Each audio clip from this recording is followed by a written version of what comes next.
Ninth chapter, reproduction in animals. Fertilization involves the fusion of male and female gamete. మరి ఫెర్టిలైజేషన్లో ఎవరెవరు involve అవుతారు? ఒక male organism, ఒక female organism అనేది involve అవుతుంది. Sperms are male gametes are released from the male reproductive organ.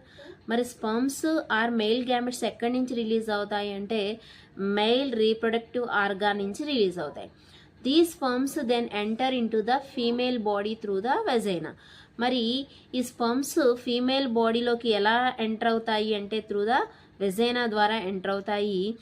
They travel through the fallopian tubes and next fallopian tubes నుంచి fallopian ట్యూబ్స్కి reach అవుతాయి. Where there meet the eggs, అక్కడ ఎగ్స్తో fuse అవుతాయి. The process of fertilisation takes place in the fallopian tubes. మరి fertilisation ఎక్కడ జరుగుతుంది అంటే ఫాలోపియన్ ట్యూబ్స్లో జరుగుతుంది. Next, during fertilisation the haploid nucleus of the sperm and that of the ovum fuse with other to form the zygote. మరి fertilisation టైంలో haploid nucleus of the sperm and ovum haploid నేచర్లో ఉంటాయి. ఇవి రెండు fuse అయ్యి దేనిగా form అవుతాయి అంటే జైగోట్గా ఫామ్ అవుతాయి. This zygote divide to form an embryo. And zygote అనేది సెవరల్ డివిజన్స్ తర్వాత దేనిగా ఫామ్ అవుతుంది అంటే ఎంబ్రియోగా ఫామ్ అవుతుంది. ఎంబ్రియో నుంచి దేనిగా డెవలప్ అవుతుంది అంటే ఫీటస్గా డెవలప్ అవుతుంది. A tadpole develops into an adult frog by the process of metamorphosis. ఒక టాడ్పోల్ స్టేజ్ నుంచి అడల్ట్ ఫ్రాగ్గా కన్వర్ట్ అయ్యే ప్రాసెస్ని ఏమంటారు అంటే మెటామార్ఫోసిస్ అంటారు. మనకి ఓవిపెరస్, వివిపెరస్ అని ఆర్గానిజమ్స్ 2 టైప్స్. ఓవిపెరస్ అంటే లే ఎగ్స్ని ప్రొడ్యూస్ చేసే ఆర్గానిజమ్స్ని ఏమంటారు అంటే ఓవిపెరస్ అంటారు. అలాగే ఎక్స్టర్నల్ మనకి వివిపెరస్ అంటే ఏంటి, డైరెక్ట్లీ గివ్ యంగ్ వన్స్, ఆ యానిమల్స్ని వివిపెరస్ అంటారు. External fertilisation takes place in frogs. మనకి fertilisations are 2 types, external fertilisation, internal fertilisation. External fertilisation దేంట్లో జరుగుతుంది అంటే ఫ్రాగ్స్లో జరుగుతుంది. Next, amoeba reproduces by the fission. మనకి sexual mode of reproduction. Reproduction is 2 types, sexual reproduction, asexual reproduction. Okay, asexual reproductionలో only single parent మాత్రమే involve అవుతుంది. మళ్ళీ asexual reproductionలో డిఫరెంట్ టైప్స్ ఉన్నాయి. ఫిజన్, బడ్డింగ్, ఫ్రాగ్మెంటేషన్, రీజనరేషన్ అని ఇలా డిఫరెంట్ టైప్స్ ఉన్నాయి. సో మనకి ఫిజన్కి ఎగ్జాంపుల్ ఏంటి అంటే amoeba reproduces by the fission. Yeast reproduces by the budding. మరి బడ్డింగ్కి ఎగ్జాంపుల్ ఏంటి అంటే ఈస్ట్. ఫిజన్ అంటే ఏంటి, న్యూక్లియస్ మెచ్యూర్ అయిన తర్వాత ఒక ప్రాపర్ గ్రోత్ తర్వాత ద సెల్ అనేది 2 సెల్స్గా డివైడ్ అవుతుంది. దీన్నే ఫిజన్ అంటారు. బడ్డింగ్ అంటే ఏంటి అంటే ఈస్ట్కి స్మాల్ బర్డ్స్ అనేవి ఫామ్ అవుతాయి. ఈ బర్డ్స్ నుంచి న్యూ ఆర్గానిజం అనేది డెవలప్ అవుతుంది. ఈ ప్రాసెస్ని మనం బడ్డింగ్ అంటాం. Next, life cycle of a frog. Egg, tadpole, adult. So frog life సైకిల్లో ఏ ఇన్వాల్వ్ అయ్యాయంటే ఫస్ట్ ఎగ్, తర్వాత tadpole stage, next adult stage. ఇవి 9th చాప్టర్లో important questions. Next chapter, reaching the age of adolescence. ఈ లెసన్లో మనకి ఇంపార్టెంట్ క్వశ్చన్స్ వచ్చేసి hormones are chemical substances. Hormones are the chemical substances which are secreted by endocrine glands. Hormones అనేవి chemical substances. ఇవి దేని నుంచి సిక్రియేట్ అవుతాయి? ఎండోక్రైన్ గ్లాండ్స్ నుంచి మనకి సిక్రియేట్ అవుతాయి. Okay, and next question, adolescence is the time period between the beginning of puberty and adulthood. Adolescence అనేది దేనికి మధ్య పీరియడ్? ప్యూబర్టీకి అండ్ అడల్ట్హుడ్ యొక్క పీరియడ్ని, మధ్యలో ఉన్న పీరియడ్ని మనం అడాలసెన్స్ అంటారు. Adolescence begins around the age of 11 and last till 18 or 19 years. మనకి adolescence ఎప్పుడు బిగిన్ అవుతుంది అంటే 11 ఇయర్స్కి బిగిన్ అవుతుంది. ఎప్పటికి ఎండ్ అవుతుంది అంటే 18 or 19 ఇయర్స్కి ఎండ్ అవుతుంది. ఇది అందరిలో ఒకేలాగా జరగదండి, ఒక పర్సన్కి ఇంకొక పర్సన్కి వ్యారీగా ఉంటుంది. మనకి ఇక్కడ కొన్ని ఎండోక్రైన్ గ్లాండ్స్ ఇచ్చారు, కొన్ని అక్కడ ఎండోక్రైన్ గ్లాండ్స్ నుంచి రిలీజ్ అయ్యే హార్మోన్స్ ఉన్నాయి. ఇవి మోస్ట్ ఇంపార్టెంట్ ఎండోక్రైన్ గ్లాండ్స్. మనకి ఖచ్చితంగా ఎవ్రీ ఇయర్ ఎండోక్రైన్ గ్లాండ్ నుంచి ఒక క్వశ్చన్ ఖచ్చితంగా వస్తుంది. ఓకే, టెస్టిస్ ఏ హార్మోన్ని రిలీజ్ చేస్తాయి అంటే టెస్టోస్టిరాన్ హార్మోన్ని రిలీజ్ చేస్తాయి. ఇది మెయిల్లో ప్రొడ్యూస్ అవుతుంది. సెకండరీ సెక్సువల్ క్యారెక్టర్స్కి డెవలప్ అవడానికి టెస్టోస్టిరాన్ హార్మోన్ అనేది ఇంపార్టెంట్. అండ్ ఫీమేల్లో ఓవరీ ప్రొడ్యూస్ అవుతుంది. ఓకే, సో ఇది ఈస్ట్రోజన్ హార్మోన్ని రిలీజ్ చేస్తుంది. ఫీమేల్ వచ్చేసి ఓవరీ మనకి 2 హార్మోన్స్ రిలీజ్ అవుతాయి, ఈస్ట్రోజన్, ప్రొజెస్టిరాన్. అయితే సెకండరీ సెక్సువల్ క్యారెక్టర్స్ డెవలప్ అవడానికి ఏ హార్మోన్ ఇంపార్టెంట్ అంటే oestrogen hormone is the important. Next thyroid gland, ఇది థైరాక్సిన్ హార్మోన్ని ప్రొడ్యూస్ చేస్తుంది. అడ్రినల్ గ్లాండ్ అడ్రినలిన్ హార్మోన్ని ప్రొడ్యూస్ చేస్తుంది. అడ్రినలిన్ హార్మోన్ని మనం ఫ్లైట్ అండ్ ఫైట్ హార్మోన్ అంటారు. ప్యాంక్రియాస్ వచ్చేసి ఇన్సులిన్ హార్మోన్ని ప్రొడ్యూస్ చేస్తుంది. పిట్యూటరీ గ్లాండ్ గ్రోత్ హార్మోన్స్ని ప్రొడ్యూస్ చేస్తుంది. పిట్యూటరీ గ్లాండ్ని మాస్టర్ గ్లాండ్ అంటారు. Pituitary gland is located in the brain. Okay, so this is about the endocrine glands. Next, all human beings have 23 pairs of chromosomes in their nuclei. Every cell has the 23 pairs of chromosomes. Okay, out of these 23 pairs of chromosomes, last pair is known as sex chromosomes. 22 pairs are normal chromosomes, 1 pair is known as sex chromosomes. The human males have 23 pairs of chromosomes including XY sex chromosomes. మనకి మెయిల్లో వచ్చేసి 23 pairs of chromosomes ఉంటాయి, అందులో 1 pair sex chromosomes. ఆ 1 pair ఏముంటాయి అంటే XY chromosomes. Okay, therefore the male gametes has 22 chromosomes are either on X or Y sex chromosomes. Female have 23 pair of chromosomes including XX sex chromosomes. ఇక్కడ ఫీమేల్లో కూడా మనకు 23 pairs of normal chromosomes ఉంటాయి, అలాగే 1 pair of sex chromosomes ఉంటాయి. ఆ 1 pair వచ్చేసి కూడా XX chromosomes ఉంటాయి. So male is the responsible for the sex determination. ఇవి 10th చాప్టర్ యొక్క important questions. Next 11th chapter. Next lesson chapter 11 force and pressure. ఈ లెసన్లో మనకి తక్కువ బిట్స్ ఉన్నాయి. First question, to draw water from a well we have to pull at the rope. మనకి బావి నుండి వాటర్ని తోడడానికి రోప్ని ఏం చేయాలి, లాగాలి, పుల్ చేయాలి, అప్పుడు రోప్ అనేది పైకి వస్తుంది. Second question, a charged body attracts an uncharged body towards it. Charged body అనేది అన్చార్జర్డ్ బాడీని అట్రాక్ట్ చేస్తుంది. Third question, the north pole of magnet repels the north pole of another magnet. ఒక magnet యొక్క north pole వేరే magnet యొక్క north పోల్ని repel చేస్తుంది. అదే ఒక మ్యాగ్నెట్ యొక్క నార్త్ పోలు వేరే మ్యాగ్నెట్ యొక్క సౌత్ పోల్ని అట్రాక్ట్ చేస్తుంది. Okay, this is the 11th lesson. Next lesson friction, chapter 12. First question, friction opposes the motion between the surfaces in contact with each other. Friction అనేది దేన్ని వ్యతిరేకిస్తుంది, మోషన్ని. Okay, next second question, friction depends on the dash of the surfaces. Friction దేని మీద depend అవుతుంది అంటే nature of the surface మీద depend అవుతుంది. Third question, friction produces the heat. Friction ఏం ప్రొడ్యూస్ చేస్తుంది అంటే హీట్ని ప్రొడ్యూస్ చేస్తుంది. Sprinkling powder on the carrom board dash friction. మనం క్యారమ్ బోర్డ్ మీద పౌడర్ని వేస్తాం, దానివల్ల ఫ్రిక్షన్ ఏమవుతుంది అంటే రెడ్యూస్ అవుతుంది. Next, sliding friction is less than the static friction.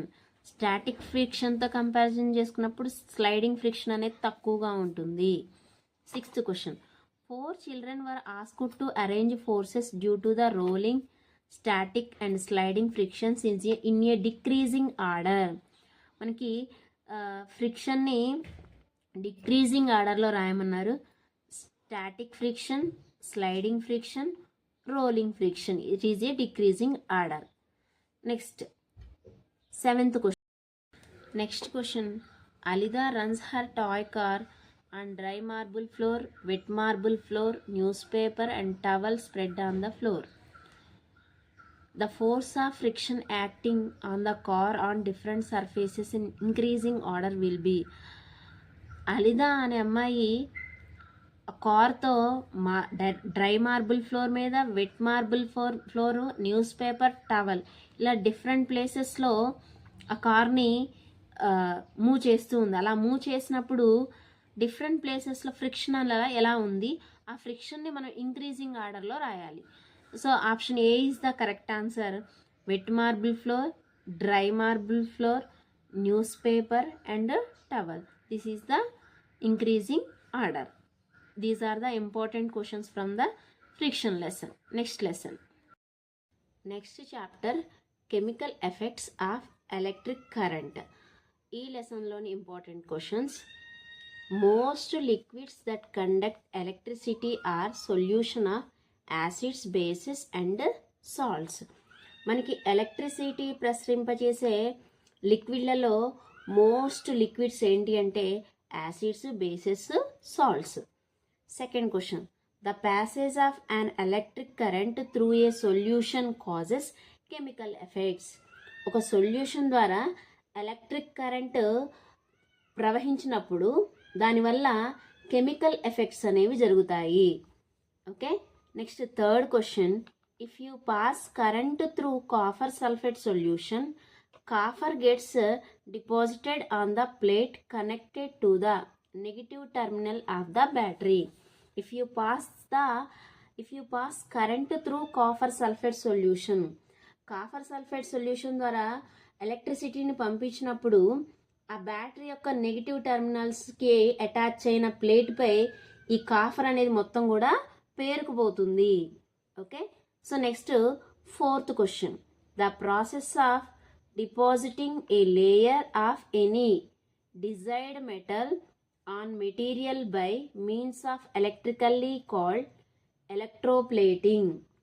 Electric ద్వారా మనకి ఏదైనా కావాల్సిన మెటల్ యొక్క లేయర్ని వేరే మెటీరియల్పై ప్లేస్ చేసే ప్రాసెస్ని ఏమంటారు అంటే ఎలక్ట్రోప్లేటింగ్ అంటారు. The process of depositing A layer of any desired metal. Okay. Electric ద్వారా ఏదైనా మనకి కావాల్సిన మెటల్ యొక్క లేయర్స్ని వేరే మెటీరియల్స్పై ప్లేస్ చేసే ప్రాసెస్ని ఏమంటారు అంటే ఎలక్ట్రోప్లేటింగ్ అంటారు. Okay. Next one. Pure water does not conduct electricity. Pure water అనేది ఎలక్ట్రిసిటీని కండక్ట్ చేయలేదు.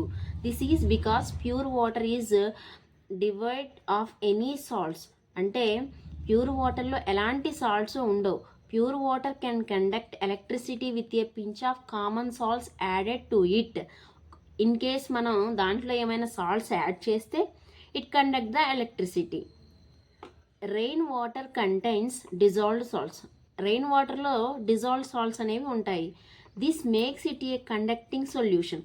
సో దానివల్ల ఎలక్ట్రిసిటీ అనేది పాస్ అవుతుంది. There is no dissolved salts present in the distilled water. Distilled వాటర్లో మనకి ఎలాంటి సాల్ట్స్ ఉండవు కనుక అది ఎలక్ట్రిసిటీని పాస్ చేయలేదు. So hence rain water can allow electricity to pass through it while distilled water cannot. అందుకే రెయిన్ వాటర్ అనేది ఎలక్ట్రిసిటీని పాస్ చేయగలదు, డిస్టిల్డ్ వాటర్ అనేది ఎలక్ట్రిసిటీని పాస్ చేయలేదు. Next chapter 16 light. ఈ చాప్టర్లో మనకి ఇంపార్టెంట్ బిట్స్ వచ్చేసి first bit. The angle of incidence is always equal to the angle of reflection. This is the first law of reflection. Incidence angles అనేవి ఎప్పుడు కూడా రిఫ్లెక్షన్ యాంగిల్కి ఎప్పుడు కూడా ఈక్వల్గా ఉంటాయి. మరి ఈ లాని ఏమంటారు అంటే ఇది ఫస్ట్ లా ఆఫ్ రిఫ్లెక్షన్ అని అంటారు. Image second one. Image formed by a plane mirror is virtual. మరి ప్లేన్ మిర్రర్లో ఇమేజ్ ఎలా ఫామ్ అవుతుంది? వర్చువల్గా ఫామ్ అవుతుంది. అలాగే behind the mirror and of the same size as the object. Mirror యొక్క బిహైండ్ ఫామ్ అవుతుంది, అలాగే ఆబ్జెక్ట్ ఎంత సైజ్ ఉంటుందో అదే సైజ్ ఆఫ్ ఇమేజ్ అనేది ఫామ్ అవుతుంది. The image cannot be obtained on the screen మీద ఇమేజ్ అనేది కనిపించదు. ఇక్కడ ఒక క్వశ్చన్ ఇచ్చారు, how many images of a candle will be formed if it is placed between 2 parallel plane mirrors separated by 40 centimetre. ఇప్పుడు 40 centimetre డిస్టెన్స్లో 2 parallel plane మిర్రర్స్ని మనం ఉంచినట్లయితే దాని నుంచి ఎన్ని ఇమేజెస్ అనేవి ఫామ్ అవుతాయి. ఓకే, 40 సెంటీమీటర్ డిస్టెన్స్లో 2 ప్యారలాల్ ప్లేన్ మిర్రర్స్ని ఉంచితే దాని నుంచి ఎన్ని ఇమేజెస్ అనేవి ఫామ్ అవుతాయి అనేది question. Multiple images of candle will be formed. ఎన్ని ఇమేజెస్ ఫామ్ అవుతాయి? ఇక్కడ మల్టిపుల్ ఇమేజెస్ అనేవి ఫామ్ అవుతాయి. ఎందుకు ఫామ్ అవుతాయి? Because of multiple reflections between the mirrors నుంచి మనకి మల్టిపుల్ రిఫ్లెక్షన్స్ అనేవి ఫామ్ అవుతాయి. When 2 mirrors are placed parallel to each other, ప్యారలాల్గా ప్లేస్ చేసినట్టయితే then infinite numbers of images are formed. మనకి మల్టిపుల్ ఇమేజెస్ అనేవి ఫామ్ అవుతాయి. ఇది 16th chapter. Next 17th chapter, stars and the solar system. First question, which of the following not a member of the solar system. మరి మనకి కింద ఇచ్చిన వాటిల్లో solar system member కానిది ఎవరు? ఏ an asteroid, a satellite. Asteroid is also one of the member of solar system. Satellite is also one of the member of solar system. And a comet is also one of the member of solar system.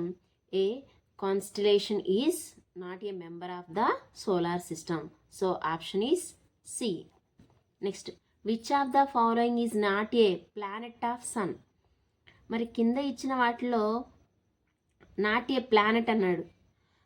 మనకి planets కానిది ఏది అని అడిగాడు. ఇది next lesson, chapter 17, stars and the solar system. Which are the following is not a member of solar system.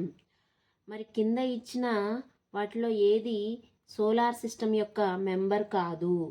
So first option an asteroid, ఇది solar సిస్టంలో మెంబరే. A satellite, ఇది కూడా సోలార్ సిస్టంలో మెంబరే. And a constellation, it is not a member of solar system. So answer is C. And D, a comet, it is also a member of solar system. Second question, which of the following is not a planet of sun. కింద ఇచ్చిన వాటిలో ఏది sun యొక్క planet కాదు. Option A Sirius, B Mercury, C Saturn, D Earth. Except Sirius, remaining 3 are the member of the next chapter, stars and the solar system. ఇందులో important questions, which of the following not a member of solar system. కింద ఇచ్చిన వాటిలో ఏది solar system యొక్క member కాదు. Option A an asteroid, ఇది solar system యొక్క మెంబరే. B a satellite, it is also member of solar system. And a constellation, it is not a member of a solar system. D a comet, it is a member of solar system. So option C is the correct answer. Second question, which of the following is not a planet of sun. కింద ఇచ్చిన వాటిలో sun యొక్క planet కానిది ఏది option A Sirius, option B Mercury, option C Saturn, option D Earth. Mercury, Saturn, Earth ఈ 3 కూడా sun యొక్క ప్లానెట్సే. Option A Sirius is the not a planet of sun. Option A is the correct answer. Next Sirius is a star not a planet of the sun. మనకి ఈ Sirius అనేది star it is a not a planet of the sun. Next a constellation is not a member of solar system. Constellations are group of stars that form recognisable shapes. మనకి constellations అనేవి solar సిస్టంలో ఒక member కాదు. ఈ constellation అనేవి identify చేసే షేప్లో ఉండే ఒక star groups. Next question, the planet which is the farthest from the sun is. సన్కి దూరంగా ఉండే ప్లానెట్ ఏది? Neptune. The planet which appears reddish in colour is. ఏ ప్లానెట్ రెడ్ కలర్లో కనిపిస్తుంది? Mars. A celestial body that revolves around a planet is known as a satellite. ఒక planet చుట్టూ తిరిగే సెలెస్టియల్ బాడీని ఏమంటారు అంటే ఏ శాటిలైట్ అంటారు. Next question, asteroids are found between the orbits of Mars and Jupiter. Asteroids ఏ orbits మధ్య ఉంటాయి? మార్స్ అండ్ జూపిటర్ మధ్య ఉంటాయి. మనకి inner planet Saturn, outer planet polar star, constellation great bear, satellite of the earth moon. Next, Venus appear in the western sky after sunset and is called the evening star. మనకి సూర్యాస్తమం తర్వాత west side స్కైలో Venus అనేది కనిపిస్తుంది, అందుకే దాన్ని evening star అని అంటారు. Next question, the largest planet of the solar system is Jupiter. Largest planet ఏంటి అంటే జూపిటర్. ఓకే, ఇవి థ్యాంక్ యూ ఫ్రెండ్స్. ఇవి ఎన్సీఆర్టీ టెక్స్ట్ బుక్ నుంచి total most important bits 8th class text book నుంచి. మనకి every year CTET నుంచి ఎక్కువ questions 8th class text book నుంచి అడుగుతున్నారు. ఓకే, సో ఈ వీడియో మీకు యూస్ఫుల్ అయితే నా ఛానల్ని సబ్స్క్రైబ్ చేయండి, అలాగే ఈ వీడియోని లైక్ చేయండి friends. Thank you very much.